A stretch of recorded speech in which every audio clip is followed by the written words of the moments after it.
is about squirting. Very misunderstood. Like, as a man that doesn't have a vagina, I've seen squirting on pornography that I've watched. I watch pornography. I think that's important to say. I think a lot of people do watch pornography. And in the pornography that I've watched, the woman squirts, this liquid comes out. And is that semen? Is that ejaculate? Or is that something else? What is it? Yeah. And also, should we be aiming to make our partner squirt? Yeah, let's talk about it. I just had a conversation with a researcher about this because it's so misunderstood and we still don't know. Like there's only been like 3 or 4 studies looking at female ejaculation squirting over the course of our history. There's different types of fluids the vagina makes. One is obviously lubrication. That's different and that can be very copious for some, very not as copious for others.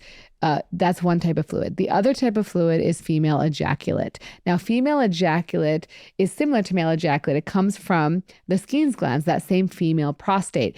It is a small amount of like sort of sticky white fluid that women ejaculate. And so they will release that fluid.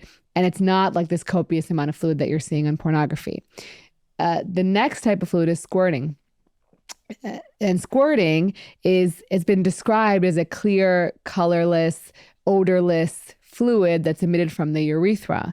When they've looked at analyses of these, they found that there is what we call PSA or prostate-specific antigen. Now, people are like, is it pee? That's the big question, and now it's urine.